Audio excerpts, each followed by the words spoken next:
மருத்துவத்துறையிலும் பல்வேறு சுகாதார குறியீடுகளிலும் நாட்டிற்கே முன்னோடியாக நம்முடைய தமிழ்நாடு திகழ்கிறது. பல ஆண்டுகளாக நமது தமிழ்நாட்டில் பின்பற்றப்பட்ட சிறப்பான மருத்துவ கல்வி மாணவ சேர்க்கை முறைதான் இந்த சாதனைகளுக்கு அடிப்படையாக விளங்குகிறது. முனைவர் அனந்தகிருஷ்ணன் தலைமையிலான குழுவின் பரிந்துரைகளின் அடிப்படையில் மருத்துவம் உள்ளிட்ட அனைத்து தொழிற்பட்ட படிப்புகளுக்கான நுழைவுத் தேர்வை ரத்து செய்து இந்த சாதனைகளுக்கு அடித்தளம் அமைத்தவர் முத்தமிழறிஞர் கலைஞர். பள்ளி கல்வி மதிப்பெண்களின் அடிப்படையில் சமூக நீதியையும் அனைத்து பிரிவு மாணவர்களுக்கு சமவாய்ப்பையும் உறுதி செய்யக்கூடிய முன்னோடி சேர்க்கை முறையை நாம் பின்பற்றி வருகிறோம். இந்த முறையால் தான் தமிழ்நாட்டின் அனைத்து பகுதிகளில் இருந்தும் மருத்துவர்கள் உருவாகவும் அனைத்து பகுதிகளுக்கும் சிறப்பான மருத்துவ சேவைகளை வழங்கிடவும் முடிந்தது.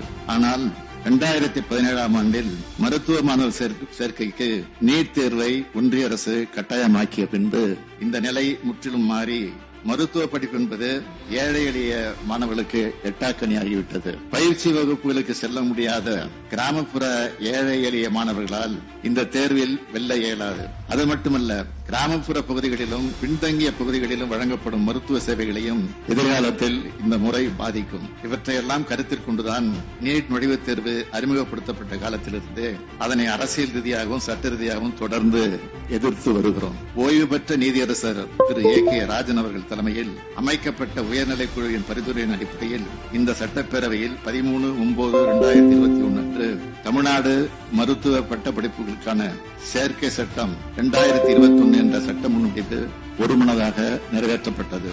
ஆனால் நீண்ட சட்ட போராட்டத்திற்கு பிறகு மாண்புமிகு ஆளுநரால் அதற்கான ஒப்புதல் வழங்கப்படாமல் மறுபரிசீலனை செய்திட திருப்பி அனுப்பப்பட்டது. இந்நிலையில் என் தலைமையில் 5/2/2022 அன்று அனைத்து கட்சி கூட்டம் நடத்தப்பட்டு இந்த சட்ட முன்வடிவினை மீண்டும் தமிழ்நாடு சட்டமன்ற பேரவையில் அறிமுகப்படுத்துவது தொடர்பான தீர்மானம் ஒருமனதாக நிறைவேற்றப்பட்டு 8/2/2022 அன்று சட்ட முன்வடிவு மீண்டும் தமிழ்நாடு சட்டமன்ற பேரவையில் நிறைவேற்றப்பட்டது.